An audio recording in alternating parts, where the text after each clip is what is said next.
तो भैया आज के वीडियो में हम बात करेंगे motion in a straight line, या आप इसको कह सकते हो मोशन इन वन डायमेंशन। ठीक है, इसके कई एग्जाम्पल हैं डेली लाइफ में, और क्लास 9वीं में एनसीईआरटी सीबीएसई में हमें केवल motion in a straight line ही पढ़ना है। तो अभी थोड़ा सा रिकैप करते हैं, लास्ट टाइम पे हमने क्या क्या चीज़ें पढ़ी थी। तो इससे पिछले वाले वीडियो में हमने डिस्कस किया था मोशन के बारे में। मोशन होता क्या है, रेस्ट होता क्या है ना, और जो रेस्ट और मोशन के बारे में जो उनका रिलेटिव कॉन्सेप्ट है उसके बारे में थोड़ा सा हमने बात की थी, उसको समझा था। डेली लाइफ के बहुत सारे एग्जाम्पल, प्रैक्टिकल एग्जाम्पल हमने डिस्कस किए थे। उसके बाद हमने टाइप ऑफ मोशन को समझा था। ठीक है, टाइप ऑफ मोशन के भी कई एग्जाम्पल हमारे डे टू डे लाइफ से हमने लिए थे। उसके बाद भैया हमने क्या बात की थी, हमने कॉम्प्लेक्स मोशन को समझा था कि नेचर में जो भी हम ऑब्जर्व करते हैं डिफरेंट ऑब्जेक्ट के मोशन को, वो एक तरीके से उनमें मोस्टली क्या होते हैं, कॉम्प्लेक्स मोशन होते हैं। ठीक है, उसके बाद हमने एट द एंड बात की थी फिजिकल क्वांटिटी की, और फिजिकल क्वांटिटी में भी हमने बात की वेक्टर और स्केलर क्वांटिटीज़ की, और उनके कुछ एग्जांपल देखे थे। तो आज के इस वीडियो में हम बात करने वाले हैं motion in a straight line. तो motion in a straight line होता क्या है, इसको थोड़ा सा समझ लेते हैं।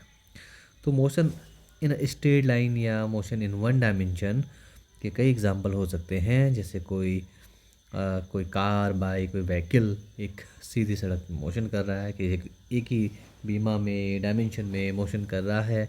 मान लीजिए एक्स डायरेक्शन में क्या कर रहा है, मोशन कर रहा है। तो एक एग्जांपल हो सकता है आपका वन डायमेंशन मोशन का। या किसी पहाड़ी के ऊपर से रामू एक ऑब्जेक्ट को छोड़ रहा है, मान लो किसी पत्थर को छोड़ रहा है, तो ये वाई डायरेक्शन में या माइनस वाई डायरेक्शन में जो मोशन है, ये भी एक एग्जांपल है वन डायमेंशनल मोशन का, है ना। एक स्ट्रेट लाइन में तो जो पत्थर गिरेगा इस हाइट से, वो एक स्ट्रेट लाइन में क्या कर रहा है, फॉल हो रहा है, गिर रहा है। तो ये कुछ एग्जांपल हैं। तो अब आइए हम इस वीडियो में क्या क्या बात करने वाले हैं, तो आगे बढ़ते हैं। तो इसमें जो सबसे ज़्यादा ज़रूरी चीज़ है, वो पहला कंसेप्ट आता है, वो है पोजीशन। तो पोजीशन होती क्या है, स्थिति क्या होती है। तो पोजीशन को डिफाइन कैसे किया जाता है, तो position can be define as the location of an object at any given time. यानी किसी भी ऑब्जेक्ट की जो लोकेशन है एट एनी पर्टिकुलर टाइम, उसको हम कहते हैं उसकी पोजीशन है। या दूसरे तरीके से हम कह सकते हैं कि अ प्लेस वेयर समवन और समथिंग इज लोकेटेड और हैज़ बिन पुट। यानी किसी एक पर्टिकुलर प्लेस पे, जगह पे अगर कोई चीज़ लोकेटेड है, स्थित है, तो वो उसकी पोजीशन कही जाएगी। मान लीजिए आपके घर के एक कोने में आपकी अलमीरा रखी हुई है, तो वो उसकी क्या हो जाएगी, पोजीशन हो जाएगी, है ना।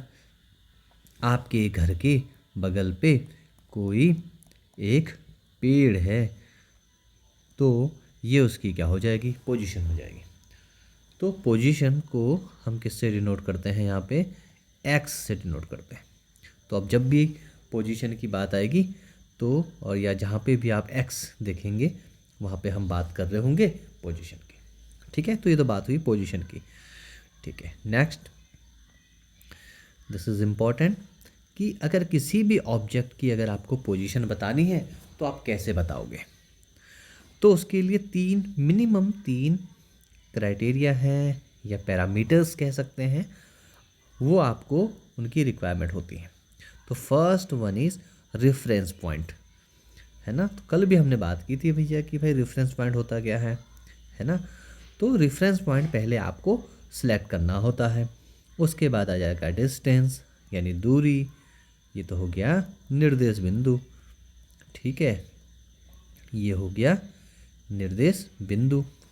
सॉरी, मेरी राइटिंग थोड़ा सा गंदी है, तो इसको थोड़ा सा सही कर लेते हैं। ये हो गया निर्देश बिंदु। ठीक है, ये हो गया दूरी और ये हो गया दिशा। यानी अगर आपको किसी भी ऑब्जेक्ट की पोजीशन बतानी है तो आपको मिनिमम 3 पैरामीटर्स चाहिए। First one is reference point, second is distance and third one is direction. मान लीजिए आपसे कोई पूछता है, आप मान लीजिए किसी एक नई जगह पे गए और आप एक चौराहे पे खड़े हैं, ठीक है, और आपने किसी से पूछा कि भैया इस फलां व्यक्ति का घर कहाँ पे है।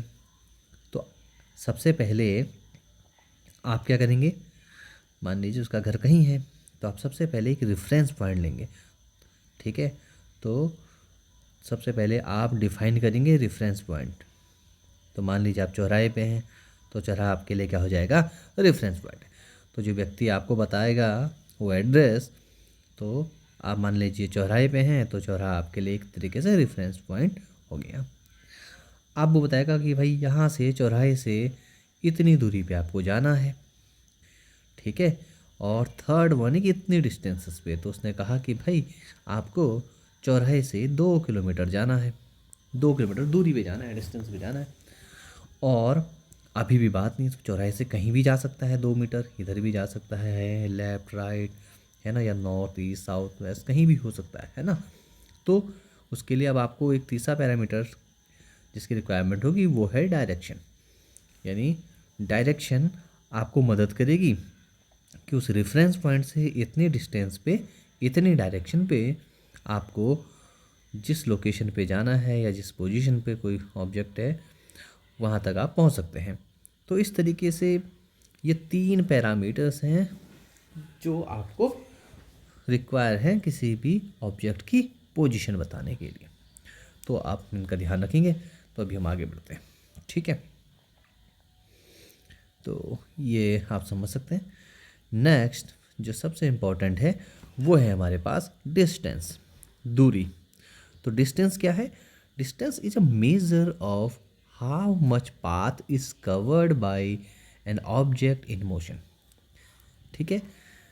यानी किसी भी ऑब्जेक्ट ने कितना पाथ कवर्ड किया उस मोशन के दौरान, उसी को हम क्या कहते हैं, डिस्टेंस कहते हैं। या दूसरे तरीके से हम इसको डिफाइन कर सकते हैं, the distance is the total path covered by the object in motion. या और क्या कह सकते हैं, the actual length of the path covered by an object. यानी कोई भी ऑब्जेक्ट, किसी भी ऑब्जेक्ट ने जो एक्चुअल पाथ कवर्ड किया उसी को हम उस ऑब्जेक्ट के द्वारा ट्रैवर्ल्ड की गई डिस्टेंस कहते हैं। तो वो इसकी ट्रैवल डिस्टेंस है। मान लीजिए हमारा कैरेक्टर रामू, रामू को खेलने के लिए इस पेड़ के पास, उसका फेवरेट पेड़ है जो सी पॉइंट है। रामू अभी ए पे है। अभी रामू को अगर सी पे पहुंचना है तो रामू सबसे पहले कहाँ जाता है, अपने घर जाता है। ये रामू का क्या है, घर है। और वहाँ से तो रामू इस ए पॉइंट से रामू के घर की जो डिस्टेंस है वो कितनी है, 4 मीटर है। तो पहले रामू 4 मीटर घर जाता है और घर से रामू 3 मीटर सी पॉइंट यानी उस पेड़ पे जहाँ जो उसका जहाँ उसे खेलना है वहाँ जाता है 3 मीटर। तो रामू के द्वारा जो एक्चुअल लेंथ चली गई, कवर्ड किया गया, तो वो कितनी है, 7 मीटर। 4 मीटर घर तक की और घर से पेड़ तक की। तो टोटल डिस्टेंस, तो टोटल डिस्टेंस कवर्ड या traversed by Ramu equal to 7 metre. तो डिस्टेंस क्या कह सकते हैं, actual length of the path covered by an object, या total path covered by the object, है ना, किसी भी वस्तु द्वारा, ऑब्जेक्ट द्वारा तय किए गए, कवर किए गए पाथ की जो लेंथ होती है उसी को हम क्या कहते हैं, उसके द्वारा ट्रेवल की गई डिस्टेंस। अब जब हम डिस्टेंस की बात करते हैं तो डिस्टेंस में हमको केवल मैग्नीट्यूड की ज़रूरत पड़ती है। मैग्नीट्यूड यानी एक नंबर और यूनिट। इसमें हमको डायरेक्शन की ज़रूरत नहीं पड़ती है। तो इसलिए अपना डिस्टेंस एक स्केलर क्वांटिटी है, अदिश राशि है ना, क्योंकि यहाँ पे हम केवल मैग्नीट्यूड यानी जो हमने लेंथ ऑफ द पाथ की जो लेंथ थी वही मेजर की, उसी की हमें ज़रूरत है बताने के लिए, डायरेक्शन की कोई भी ज़रूरत नहीं है। तो इस कारण अपना जो डिस्टेंस हो गया वो अपना क्या है, स्केलर क्वांटिटी है। ठीक है, अब स्केलर है तो इसका जो एडिशन या जो भी ऑपरेशन हम करेंगे, जोड़ गुणा भाग करना जो भी होगा, वो ऑर्डिनरी मैथमेटिक्स के तरीके से ही होगा। जैसे अगर आप देखेंगे यहाँ से जब रामू ए पे था, ठीक है, तो वहाँ से जब इसने कोई डिस्टेंस ट्रैवल की तो हमने ऐड किया, पहले 4 मीटर चला फिर 3 मीटर चला, तो इस तरीके से हमेशा सम होता है, वो लेंथ जुड़ती है। ठीक है, तो ये आप ध्यान रखिए, distance can never be zero और negative, it is only positive. तो डिस्टेंस हमेशा क्या होती है, पॉजिटिव होती है, वो कभी भी जीरो और नेगेटिव नहीं होती है। तो ये बात हमको यहाँ पे समझनी। ठीक है, तो ये तो था डिस्टेंस। अब आगे बढ़ते हैं, अब थोड़ा सा बात करेंगे डिस्प्लेसमेंट की।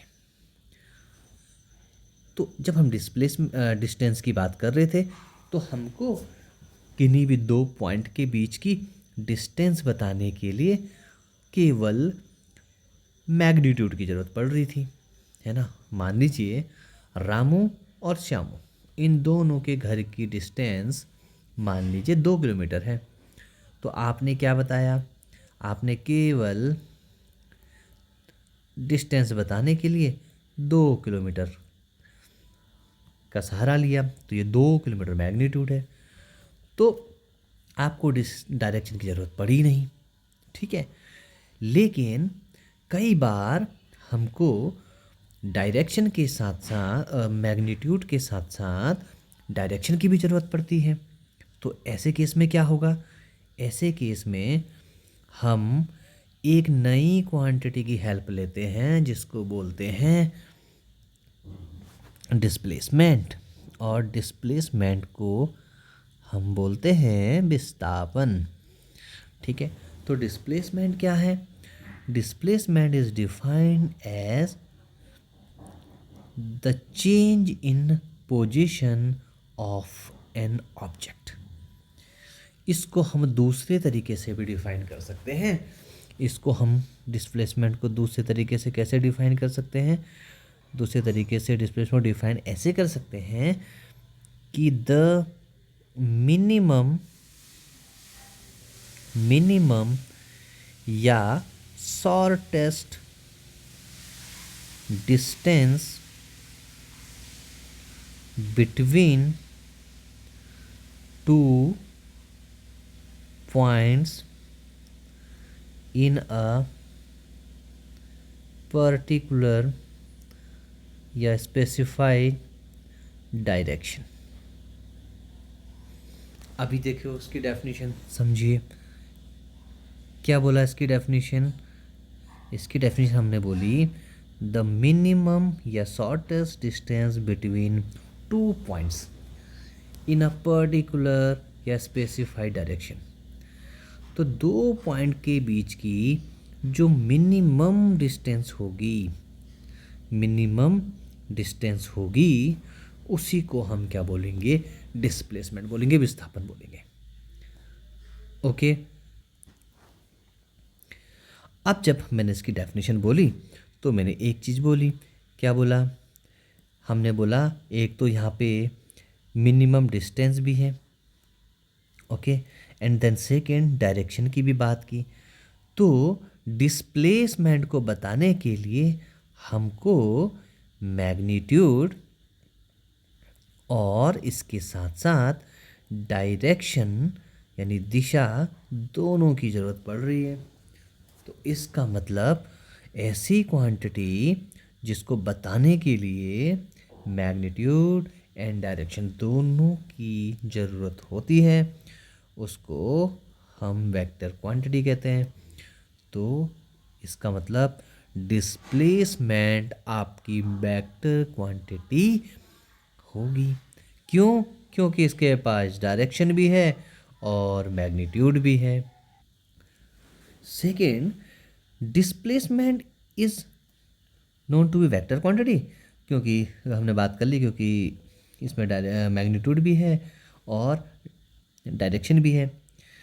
सेकेंड इम्पॉर्टेंट चीज़ है कि displacement can be positive, negative और ज़ीरो। जैसे हम इससे पहले बात कर रहे थे कि जो डिस्टेंस है वो कभी जीरो भी नहीं हो सकती है, नेगेटिव भी नहीं हो सकती है ना, केवल पॉजिटिव हो सकती है। लेकिन जो डिस्प्लेसमेंट है वो पॉजिटिव भी हो सकता है, नेगेटिव भी हो सकता है एंड ज़ीरो भी हो सकता है। तो वेक्टर क्वांटिटीज़ कोई भी होंगी तो ये उनकी प्रॉपर्टी है कि वो पॉजिटिव, नेगेटिव या ज़ीरो कुछ भी हो सकती है। ठीक है, अभी थोड़ा सा एग्जांपल को देखते हैं, फिर हमको उस पर थोड़ा सा और क्लैरिटी बनेगी। मान लीजिए ये इनिशियल पॉइंट है, पोजीशन है एक्स आई, ये पॉइंट बी ये फाइनल पोजीशन है, ये इनिशियल पोजीशन ये फाइनल पोजीशन।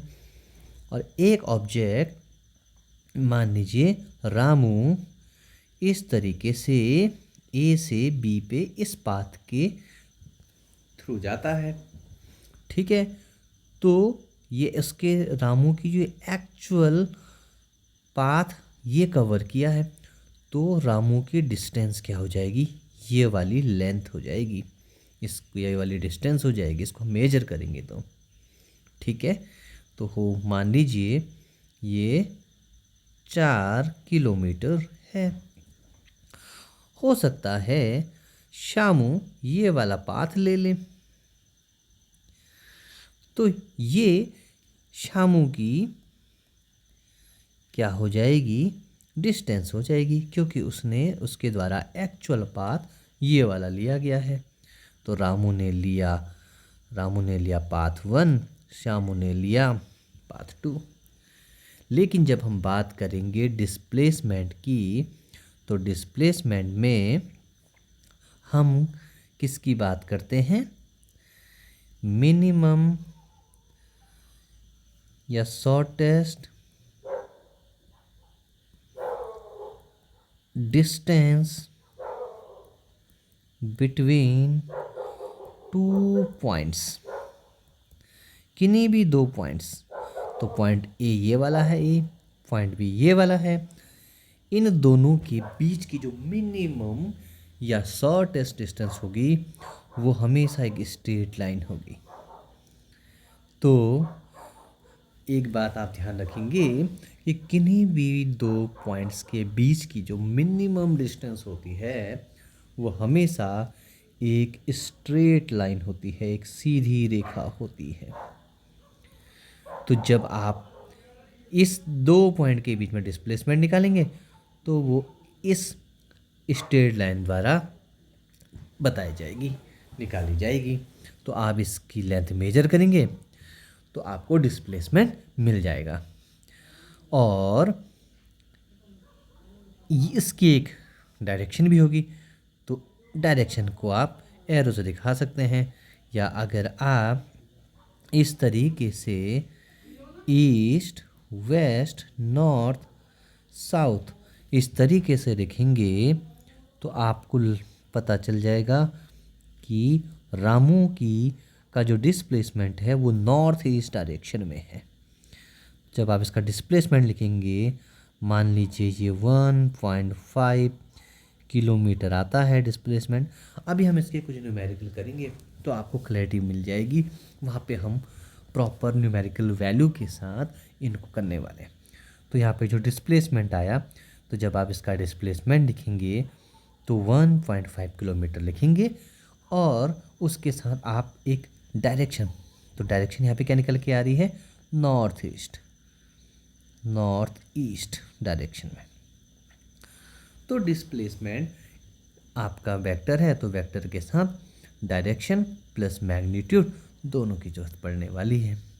ठीक है, अब आगे थोड़ा सा कुछ न्यूमेरिकल देखते हैं, फिर इस पे और क्लैरिटी बनाते हैं। तो न्यूमेरिकल पे जाने से पहले थोड़ा सा हम डिस्टेंस और डिस्प्लेसमेंट के बीच में डिफरेंस जान लें। तो अभी तक जो हमने पढ़ा कि डिस्टेंस क्या होती है, total path covered by an object, और डिस्प्लेसमेंट क्या होती है, change in position of the object. ठीक है, तो चेंज कैसे निकालते हैं, ये आप चेंज कहें या हमने दूसरे तरीके से इसको बोला था minimum distance between two points, minimum distance between two points. और जब आप चेंज भी निकालेंगे तो आप हमेशा डिस्प्लेसमेंट को इस तरीके से भी लिख सकते हैं, final position minus initial position.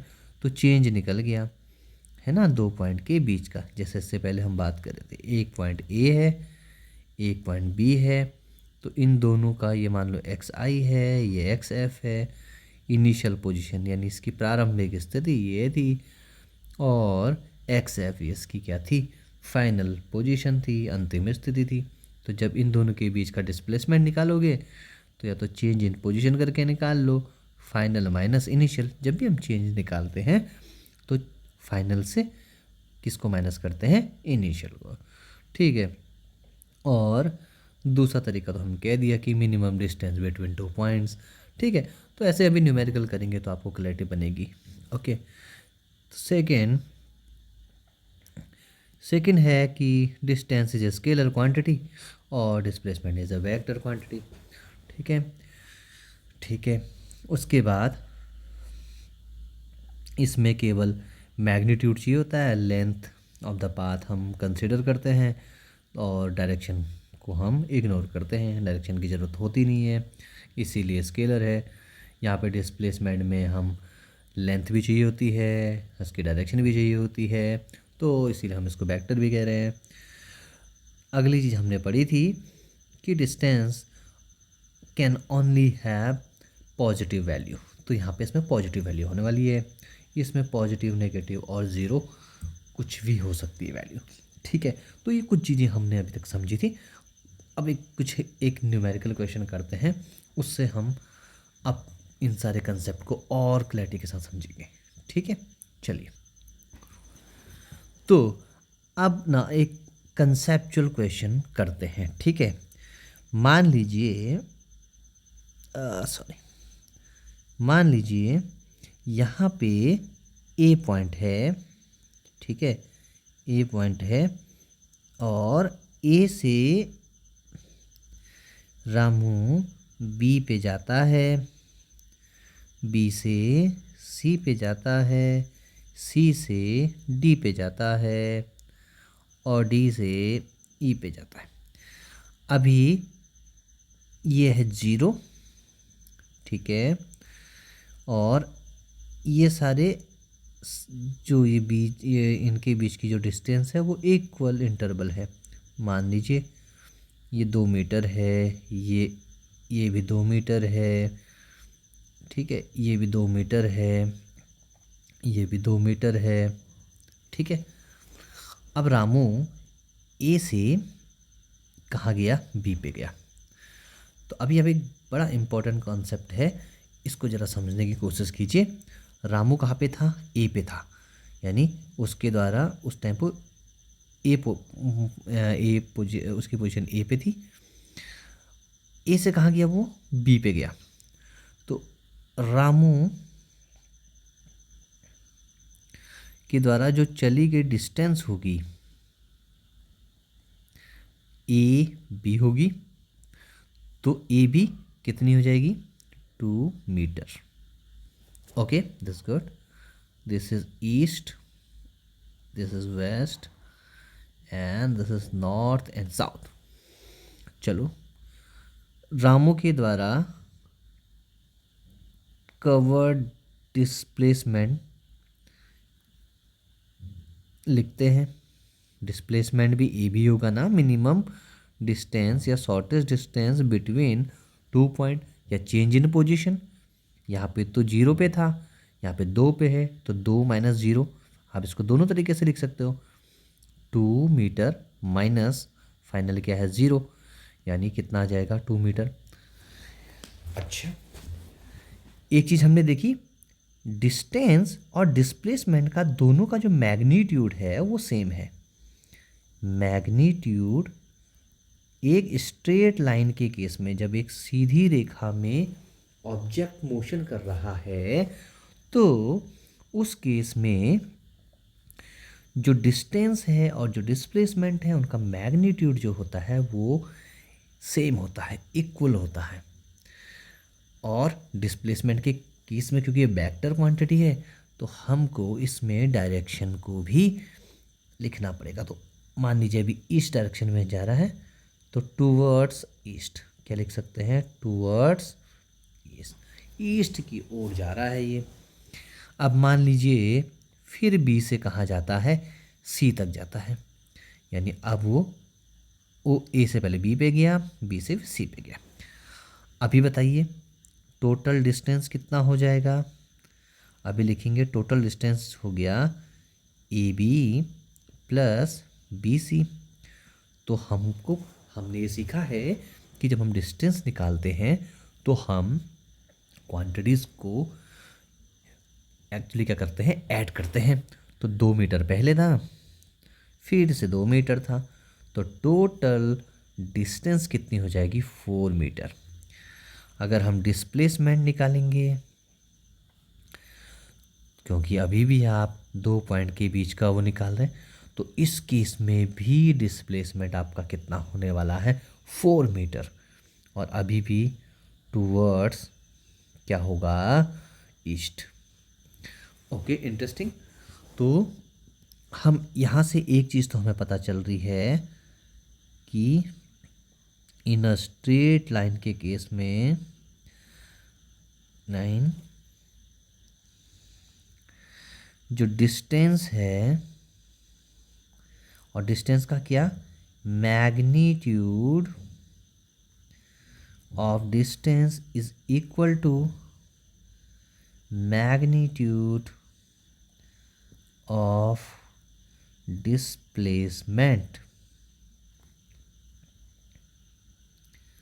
Okay, केवल मैग्नीट्यूड की बात कर रहा हूँ मैं, मैग्नीट्यूड की बात। अब मान लीजिए वो सी पे गया, और सी पे जाने के बाद रामू वापस कहाँ गया, बी पे आ गया। इस केस में अब डिस्टेंस और डिस्प्लेसमेंट क्या होगा, तो अब इसको देखते हैं। अच्छा, तो देखिए डिस्टेंस कितना हो जाएगा, टोटल कवर्ड पाथ, पहले ए से कहाँ गया बी, बी से कहाँ गया सी, और सी से कहाँ गया बी। तो हम तो ऐड करते हैं डिस्टेंस के केस में, तो A B plus B C plus C B. तो पहले 2 मीटर चला था, फिर 2 मीटर चला था, एंड देन 2 मीटर चला था, 2 2 2 4 2 6 मीटर। तो अभी आपने देखा कि टोटल डिस्टेंस कवर्ड कितनी हो जाएगी 6 मीटर। लेकिन अब इंटरेस्टिंग चीज़ क्या होगी, जो डिस्प्लेसमेंट होगा इस केस में ए और बी, तो इनिशियल पोजीशन क्या थी, ए थी। अब फाइनल पोजीशन क्या है, बी है। क्यों, अभी आप ये नहीं लेंगे कि ए से बी पे गया, बी से सी से गया, सी से, अभी वो जहाँ पे है जो उसकी अभी फाइनल पोजीशन, आप उसको लेंगे। तो फाइनल पोजीशन क्या है, बी है। तो हम क्या कहते हैं, चेंज इन पोजीशन। तो यानी final position minus initial position. तो फाइनल पोजीशन कितनी है 2, मीटर, यहाँ पे बी पे कितनी है 2 मीटर है, माइनस इनिशियल पोजीशन कितनी 0, तो यानी 2 मीटर। तो अभी जबकि रामू ए से बी पे गया, बी से सी पे गया, सी से वापस बी पे आया, तो उसका जो डिस्टेंस का मैग्नीट्यूड है वो तो 6 मीटर आया, लेकिन जो डिस्प्लेसमेंट का मैग्नीट्यूड है वो 2 मीटर है। ठीक है, तो क्योंकि जो हम बात कर रहे थे कि अगर इस डायरेक्शन में अगर आपने किसी वेक्टर को, या जैसे यहाँ पे वेक्टर डिस्प्लेसमेंट है उसको पॉजिटिव लिया है, तो उसके अपोजिट डायरेक्शन हमेशा हम क्या लेंगे, नेगेटिव लेंगे। तो अभी इतने डिटेल में हम जा नहीं रहे, क्योंकि अभी के लिए इतना समझना काफ़ी है कि चेंज इन पोजीशन से हम कैसे निकाल रहे होंगे। ठीक है, तो ये एक काफ़ी इम्पोर्टेंट क्वेश्चन था जो हमारे लिए ये ज़रूरी है कि स्ट्रेट लाइन के केस में डिस्टेंस और डिस्प्लेसमेंट का जो मैग्नीट्यूड होता है वो हमेशा इक्वल होता है। एक कंसेप्ट ये है। दूसरा कंसेप्ट अब हम सीखेंगे अगले न्यूमेरिकल में। तो एक न्यूमेरिकल प्रॉब्लम और देखते हैं। मान लीजिए रामू अभी है ए पे, रामू पहले ईस्ट की डायरेक्शन में बी पे गया, मान लीजिए 3 मीटर, एंड देन वो इस डायरेक्शन में यानी नॉर्थ की डायरेक्शन में गया 4 मीटर सी पे। ठीक है, तो पहले कहाँ पे था, रामू था ए पे, तो पहले रामू ए से कहाँ गया, बी पे गया 3 metre, and then Ramu B से सी पे गया 4 मीटर। तो हमको बताना है, हमको क्या बताना है, total distance travelled bye Ramu, और कहाँ से कहाँ, ए टू सी तक जाने में। ये तो ए पार्ट है। सेकंड बी पार्ट क्या हो जाएगा, total displacement travelled by Ramu from A to C. अच्छा जी, ये बात भी हमको समझ आ गई कि रामू पहले था यहाँ पे, ये इसकी इनिशियल पोजीशन होगी, और अब उसकी फाइनल पोजीशन हो गई सी।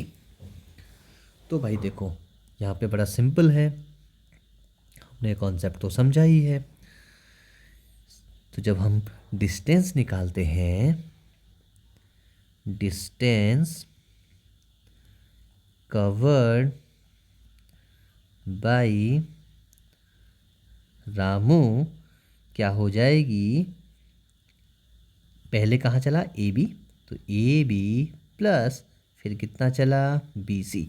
क्यों लिख रहे हैं, क्योंकि डिस्टेंस क्या होती है, actual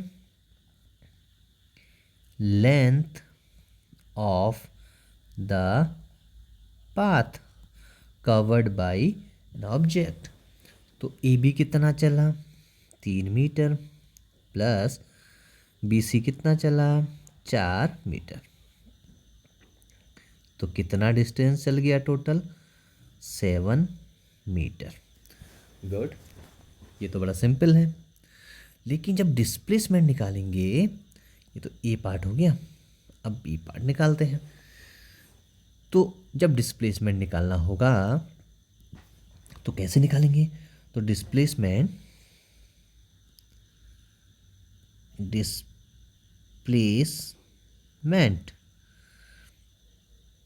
between point A and C. तो रामू, तो हम किसका निकाल रहे हैं, Ramu's displacement between point A and C.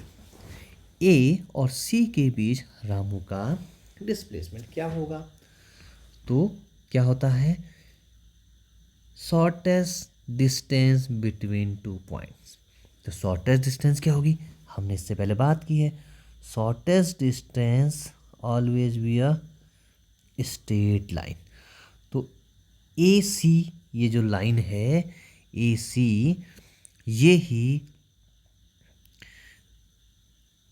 ए सी ही उसका क्या देगी, ए सी ही उसका क्या देगी, डिस्प्लेसमेंट देगी, क्योंकि ए और सी के बीच की जो मिनिमम डिस्टेंस है which is a C.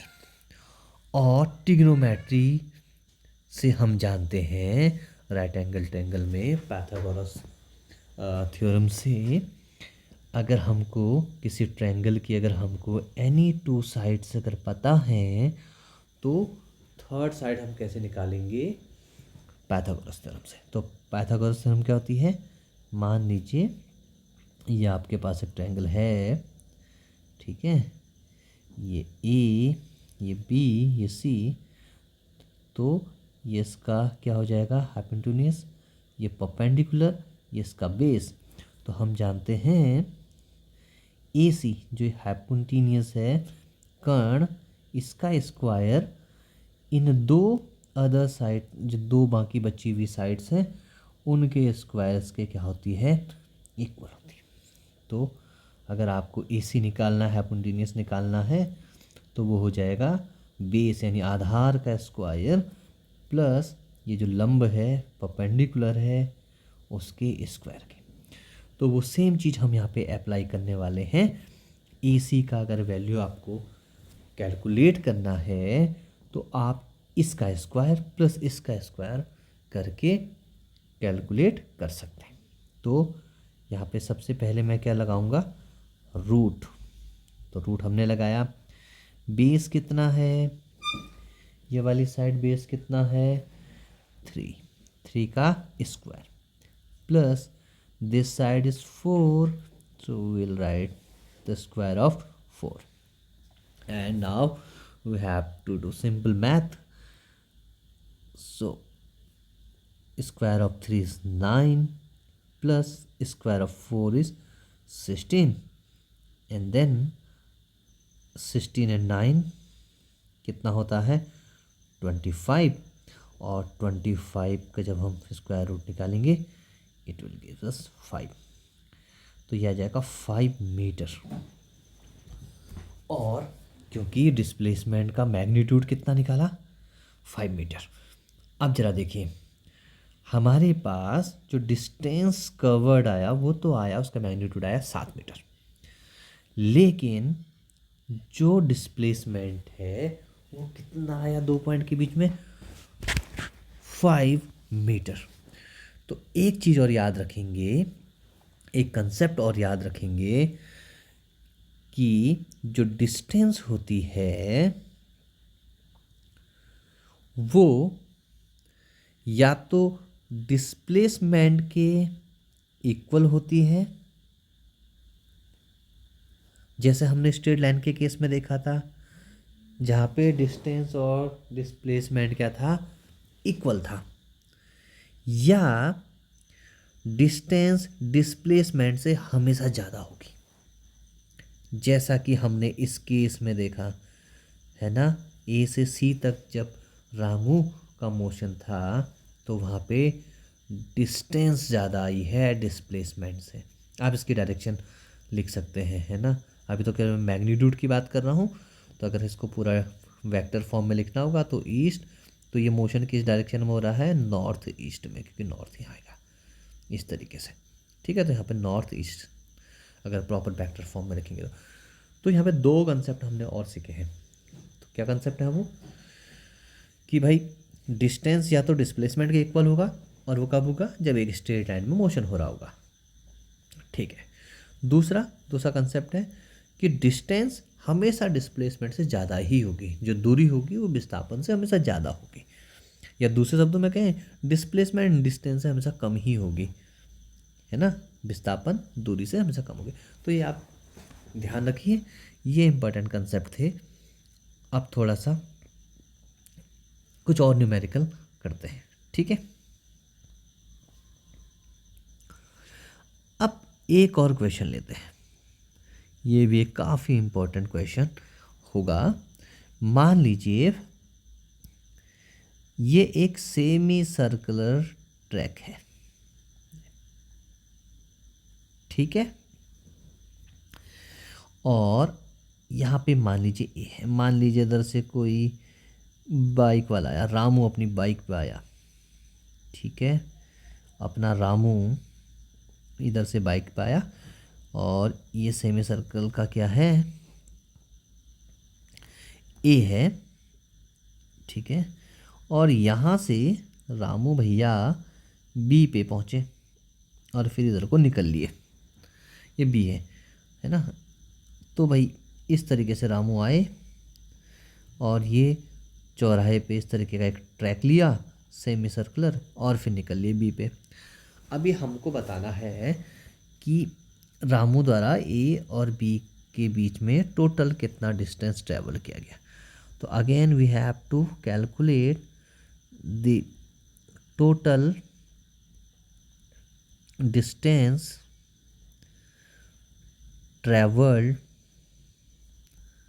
By our star Ramu, ठीक है, फ्रॉम या between A to B, and same total displacement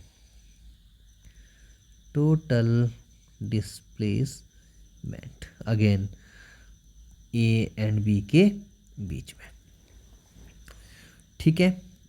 अब ये कंसेप्चुअल है, यहाँ पे कंडीशन दी है कि इस सेमी सर्कुलर ट्रैक का जो रेडियस है वो रेडियस दिया है भैया आपको 7 किलोमीटर, ठीक है, या 7 मीटर मान लीजिए, अगर किलोमीटर का हम नहीं ले रहे हैं तो इसको हम क्या कर सकते हैं 7 मीटर मान लीजिए, ठीक है, ये लीजिए। तो ये सेमी सर्कुलर ट्रैक है, रेडियस, तो आपको रेडियस दिया हुआ है, आपको गिवन क्या है radius R which is 7 metre, okay. So अब इसको कैसे सॉल्व करेंगे, तो भाई देखिए काफ़ी इंपॉर्टेंट क्वेश्चन है, इसको थोड़ा अच्छे समझिए। तो डिस्टेंस ट्रेवल्ड कैसे निकालेंगे, डिस्टेंस कवर्ड, तो डिस्टेंस क्या कवर्ड किया, जरा पाथ देखिए, जरा ए से इस तरीके से गया रामू, एक सेमी सर्कुलर ट्रैक है, तो हम निकालेंगे length of semi circular track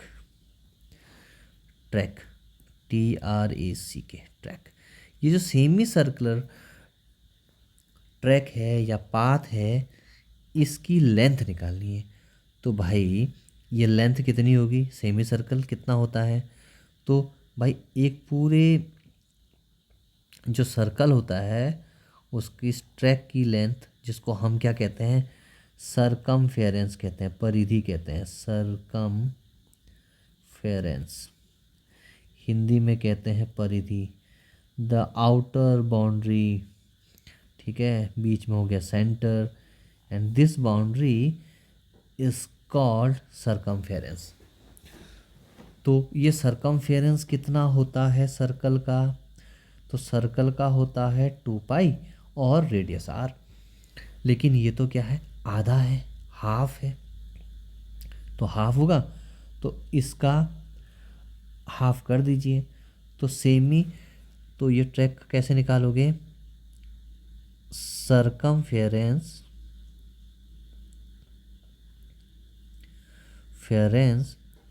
of semi circle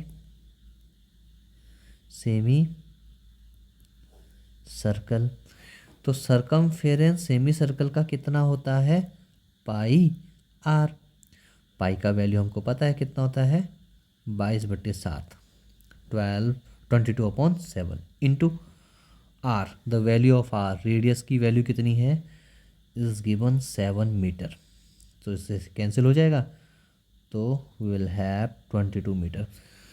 तो रामू ने ये जो सेमी सर्कुलर का ट्रैक है, उसकी कितनी डिस्टेंस कवर की, तो वो किया 22 मीटर।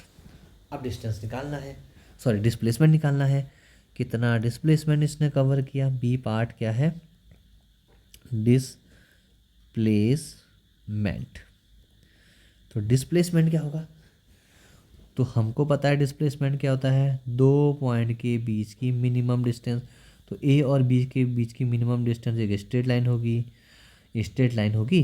तो स्ट्रेट लाइन हम जब इनको ज्वाइन करेंगे ए और बी को, तो हमको पता है कि भाई ये जो लाइन होती है जो सेंटर से होके जाती है ना, सरकमफेरेंस के किन्हीं भी दो पॉइंट को कनेक्ट करती है और सेंटर से होके जाती है, वो तो इसका डायमीटर होती है, व्यास होती है, और वो क्या होता है, त्रिज्या का दुगना होता है, 2r होता है। तो वो कैसे निकलेगा, वो निकलेगा diameter of semi circle which is 2r, 2 multiply r। तो 2 इंटू r, r कितना दिया है 7 मीटर। सो डिस्प्लेसमेंट आ जाएगा 14 मीटर। तो जो ये मैग्नीट्यूड निकला डिस्प्लेसमेंट का वो निकला 14 मीटर, जबकि जो डिस्टेंस का मैग्नीट्यूड है वो है 22। तो डिस्टेंस 22 है और डिस्प्लेसमेंट का मैग्नीट्यूड कितना है 14। तो अगेन यहाँ पे क्लियर है कि डिस्टेंस हमेशा ज़्यादा होगी डिस्प्लेसमेंट के मैग्नीट्यूड से, यानी distance always greater than displacement या इक्वल होगी। ठीक है, इसी क्वेश्चन में मैं थोड़ा आपको इसी के नेक्स्ट लेवल पे थोड़ा सा बता दूं। मान लीजिए ये रामू बी से इधर ना जाते हुए घूम के वापस ए पे आ जाए, तो इसके द्वारा टोटल डिस्टेंस कितनी ट्रैवल की जाएगी। तो ए से पहले बी पे गया, तो ए से बी पे कितना है 22 मीटर का ट्रैक, और ये दूसरा हिस्सा भी जो ये सेमी सर्कल वाला पूरा कर रहा है ये भी ऑब्वियसली 22 मीटर होगा। तो टोटल डिस्टेंस कितनी हो जाएगी, टोटल डिस्टेंस हो जाएगी 44 मीटर। 44 मीटर क्यों, 22 मीटर ऐसे गया, अगेन बी से ए की ओर 22 फिर से चला, तो ऐड कर देंगे 22 प्लस 22 44 मीटर।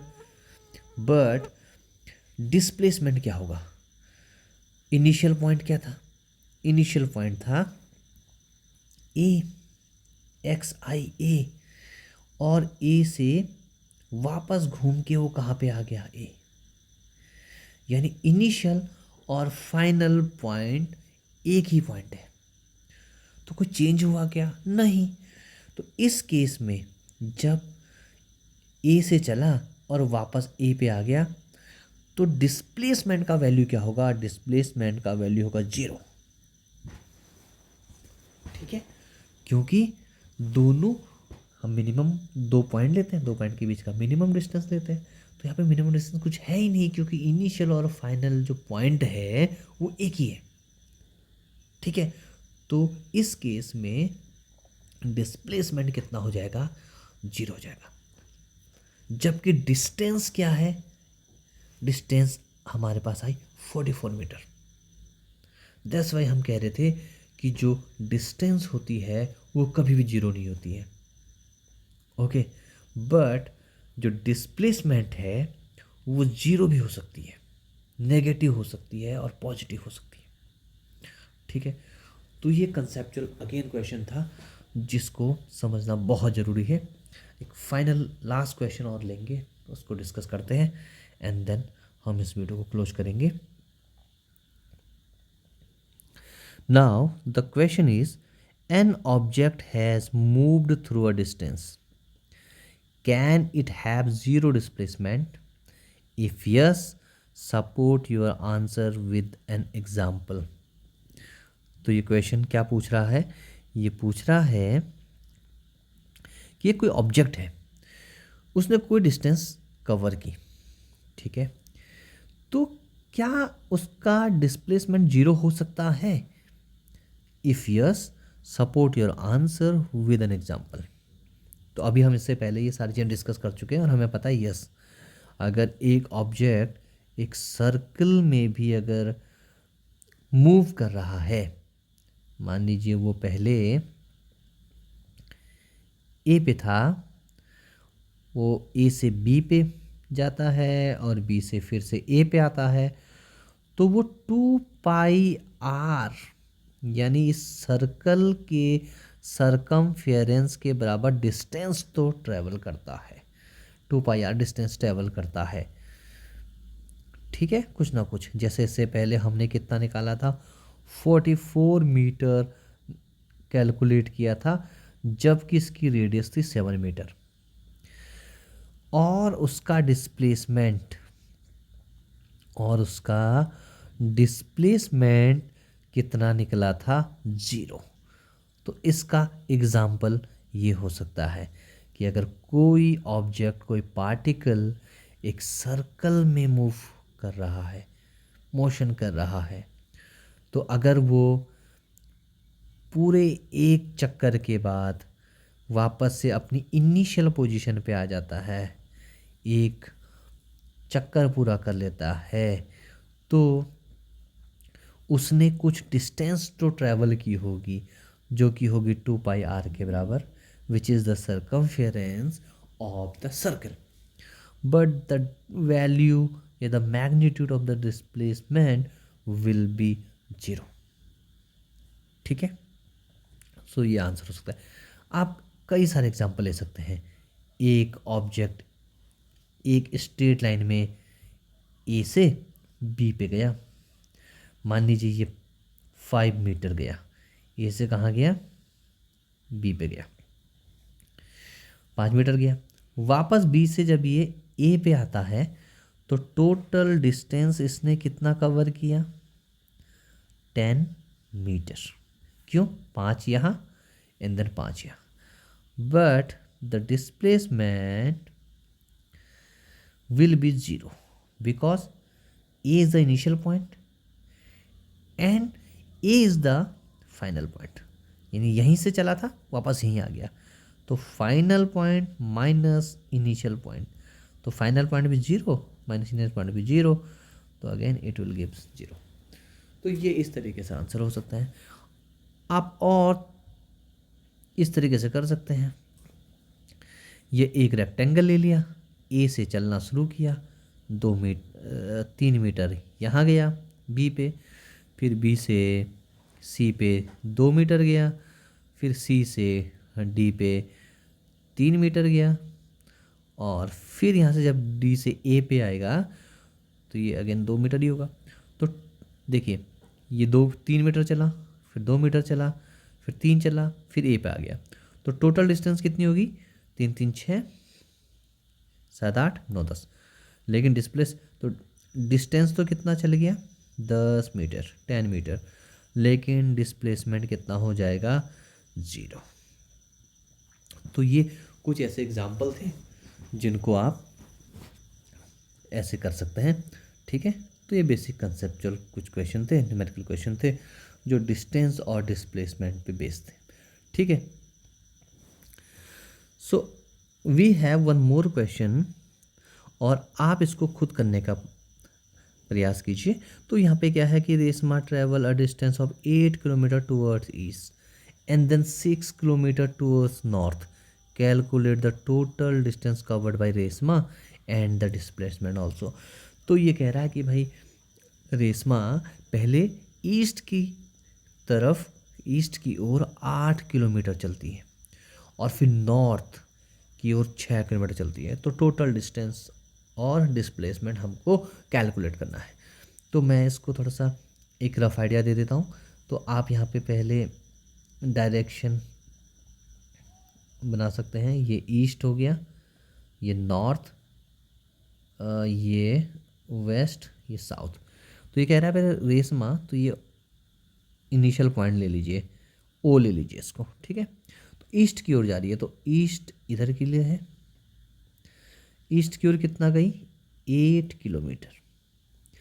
तो ये रेशमा ओ से ए तक ईस्ट की ओर 8 किलोमीटर उसने क्या क्या ट्रैवल किया।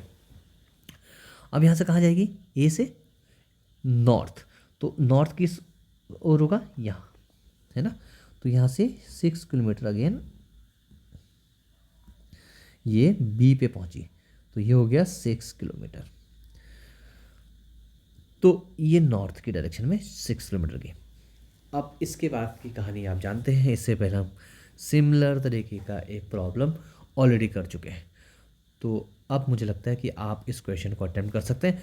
अभी ए ओ से बी तक रेशमा के द्वारा जो टोटल डिस्टेंस कवर्ड है वो आपको कैलकुलेट करना है, और उसके अलावा आपको टोटल डिस्प्लेसमेंट भी कैलकुलेट करना है। तो टोटल डिस्टेंस में क्या होगा, ओ से ए, हिंट दे देते हैं, तो ओ ए प्लस ए बी। तो आप इनको ऐड करके आंसर्स निकाल दीजिए। कमेंट बॉक्स में ज़रूर बताना कि आंसर क्या है। और इसके अलावा डिस्प्लेसमेंट, तो डिस्प्लेसमेंट को कैलकुलेट करने का जो सबसे सिंपल तरीका है, जो उसका कंसेप्ट में ही है, इनिशियल पॉइंट ये है, ये फाइनल पॉइंट है, तो इन दोनों के बीच की minimum distance which will be a straight line, तो O B will be the displacement. और ओ बी को कैसे निकालोगे, using Pythagoras theorem, Pythagoras theorem. और उसमें आप हाइपोटेन्यूस, बेस और परपेंडिकुलर इस तरीके से उसको कैलकुलेट कर लीजिए। इससे पहले हमने उसको डिस्कस किया ही है। तो आप ओ बी का वैल्यू कैलकुलेट कर लेंगे तो आपको डिस्प्लेसमेंट मिल जाएगा। तो ये कुछ बहुत ही इम्पॉर्टेंट क्वेश्चन हमने डिस्टेंस और डिस्प्लेसमेंट चैप्टर टॉपिक के कंसेप्ट के यहाँ पे डिस्कस किए। आई होप कि ये आपको इसमें क्लैरिटी मिली होगी। तो नेक्स्ट वीडियो में हम थोड़ा बात करेंगे स्पीड की, और स्पीड पे बेस्ड एनसीईआरटी के कुछ प्रॉब्लम की। ये जितने भी क्वेश्चन हमने यहाँ पे डिस्कस किए एनसीईआरटी से बाहर के हैं। कोशिश की है कि ऐसे क्वेश्चन प्रॉब्लम्स को लिया जाए जो आपके कंसेप्ट को कहीं ना कहीं क्लियर कर रहे होंगे। आने वाले वीडियो में भी हम स्पीड को लेके, वेलोसिटी को लेके कंसेप्चुअल बात कर रहे होंगे, क्लैरिटी बना रहे होंगे। साथ ही कुछ एनसीईआरटी के जितने भी न्यूमेरिकल्स हैं उनको हम सॉल्व कर रहे होंगे। तो नेक्स्ट वीडियो को ज़रूर देखिए, काफ़ी कंसेप्चुअल होने वाला है ना, काफ़ी मज़ेदार होने वाला है। तो मिलते हैं नई वीडियो में, तब तक के बाय बाय।